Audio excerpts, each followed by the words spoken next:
Hey everybody, welcome to the channel.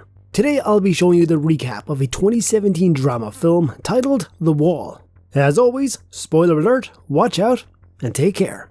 The movie opens at the culmination of the Iraq War in 2007. The then US President Bush has declared victory, and rebuilding operations are underway. However, tensions remain high as 6 US construction workers are ambushed by unknown gunmen while working on an oil pipeline construction site. Despite their security escorts calling for backup, they are also eliminated. In response, 2 US Army personnel, snipers Matthews and his spotter Eyes, are deployed to investigate the site. After carefully observing the crime scene for a grueling 20 hours, Matthews and Eyes find no signs of movement or any trace of the attackers. Matthews is convinced that the assailants have already left, while Eyes, analyzing the nature of the shots, realizes that all the victims were killed with headshots. This leads him to suspect the involvement of a highly skilled enemy sniper known as Juba, who had gained notoriety for his sharpshooting abilities. However, Matthews, driven by a superiority complex, dismisses Eyes' assumptions and suggests the possibility of multiple attackers instead. He removes his ghillie suit, preparing to descend for a closer examination of the scene. Eyes, though skeptical of the idea, can't do much to change his curious friend's decision. He picks up his rifle and heads down from their elevated base, as Eyes watches over him using his scope. Everything goes well for Matthews as he inspects the scene, but not for long, as he notices something odd. The bullet's trajectories and accuracy align clearly with Eyes' assumption of a deadly sniper attack. Eyes orders him to exit the area immediately, but it's too late for that as a bullet comes flying into him, sending him down. Observing the situation, Eyes discards his ghillie suit and rushes down to aid his wounded colleague. The enemy sniper spots Eyes and opens fire, forcing him to sprint in a zigzag pattern to evade the incoming shots. Despite his efforts, 2 shots strike his back, and a final one hits his knee, causing him to seek cover and abandon his attempt to help Matthews. Struggling to move with his injured leg, he manages to find refuge behind a crumbling wall. Calling out to Matthews, who is still alive but suffering from excruciating pain and significant blood loss, Eyes urges him to request immediate backup and evacuation using his radio. Eyes takes measure to minimize bleeding by tying his tie and extracting the bullet before applying a bandage. Searching his bag for the radio, he is devastated to discover that the enemy's bullets have damaged the antenna, rendering the radio useless. With death now knocking heavily on the door, Matthews asks Eyes to try and locate the sniper's location for him to take a shot. Eyes retrieves his scope, which once belonged to their fallen comrade Dean, and sets it up. Despite alerting Matthews, he receives no response. Unbeknownst to Eyes, Matthews has lost consciousness due to the extreme pain and blood loss. Moments later, Eyes succumbs to the overwhelming circumstances and collapses as well. Eyes is later roused from his unconscious state by a transmission on his communication device. A man, identifying himself as Charlie, contacts him, claiming to be his superior. Charlie inquires about Eyes' whereabouts, intending to organize an extraction mission. Relieved to have assistance on the way, Eyes provides his details and communicates his location. However, when Charlie instructs him to stand up and fire shots into the air to pinpoint his precise position, Eyes becomes suspicious of the request. He engages in conversation with Charlie, remaining vigilant and attentive. Eventually, he discerns that something is awry. Charlie drops his pretense and reveals his true identity as the enemy sniper. The glimmer of hope that had briefly illuminated Eyes' situation quickly fades as he realizes he is entirely alone, without any genuine assistance on the way. The man engages in casual conversation with Eyes, expressing curiosity about his background. Initially hesitant to reveal personal details, I suggested the man should introduce himself first, since it was his idea to inquire. The man jokingly claims to be a regular Iraqi individual, which Eyes finds amusing given the circumstances. Meanwhile, Eyes discreetly scans his surroundings, searching for the sniper's hiding spot, and implements the crack bank procedure. By calculating the time delay between the bullet impact and the sound of the rifle shot, he estimates the distance from which the shots were fired.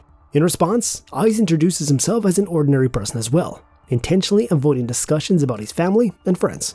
However, Charlie, posing as the man, threatens to shoot Matthews once again if Eyes refuses to cooperate. Surprisingly, Charlie exhibits knowledge about Eyes' deceased colleague Dean, and inquires extensively about him. This revelation catches Eyes off guard, as he hadn't anticipated anyone outside of their group knowing the details.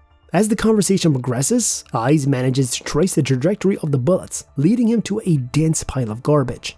It is at that moment he realizes he may be facing the notorious Iraqi sniper known as Juba. Charlie, however, leaves room for plausible deniability, suggesting that many claim to be Juba. Nevertheless, when he specifically mentions aiming for Ai's antenna, water bottle, and knee, Ai's suspicions are confirmed. To gain more time, Ai risks his life by searching for supplies among the belongings of the fallen soldiers. Though a mild sandstorm helps him move, Juba has him clearly in his crosshairs, but he doesn't take the shot. Slow death for the soldiers seemingly makes him happy. Ai manages to gather a few items before returning to his hiding spot. Thirsty and disappointed, he attempts to use the radio but discovers it is also non-functional. Suddenly, Juba resurfaces, questioning Ai about his foolish actions. However, the conversation is interrupted by a glitch in the communications. Ai quickly realizes that Matthew's radio is causing the interference, indicating that Matthews is still alive. A surge of joy fills Ai as he comprehends that there is hope. With the rough location of the sniper now known, Ai informs Matthews about it. Taking advantage of the mild sandstorm, Ai crawls cautiously towards his rifle. Meanwhile, he keeps Juba engaged by recounting Dean's story and expressing guilt for Dean's death. It is revealed that Juba himself was a teacher whose school was bombed during the war, potentially driving him to seek revenge. Meanwhile, Matthews finally regains control of his weapon and positions it high, aiming at the garbage heap, as instructed by Ai.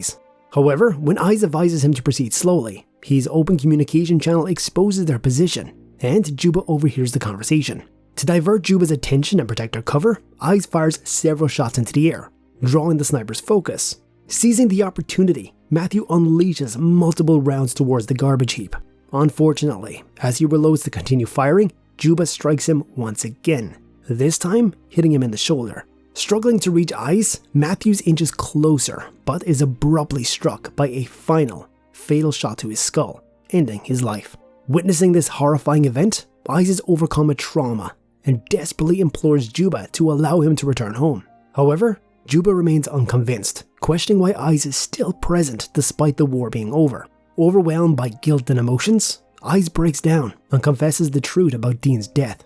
He reveals that he accidentally killed Dean while defending against an enemy sniper, and has since lied to everybody to keep the story straight.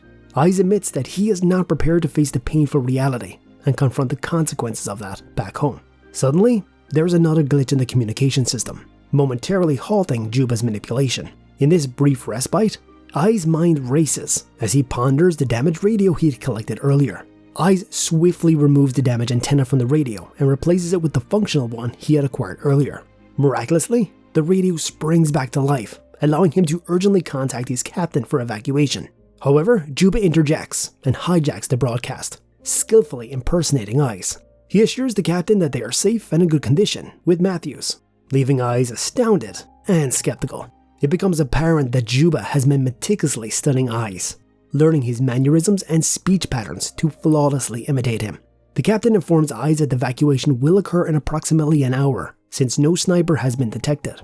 Finally, comprehending the true intentions behind Juba's actions, Ai realizes why the radio operator earlier did not fall victim to a headshot like the others on the site. Juba intends to use the last remaining survivor as bait, luring in an evacuation mission before eliminating them.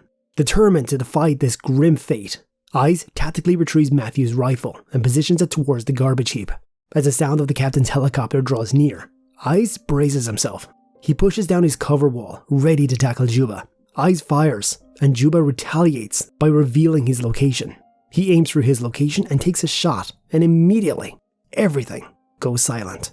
With a mixture of surprise and relief, Ai rises to his feet, expecting Juba to retaliate. However, to his astonishment, Juba refrains from shooting him, leading Ai to believe that he has successfully eliminated the deadly sniper. The helicopter lands and rescues the weakened Ai, who desperately tries to inform them about the sniper hiding in the garbage.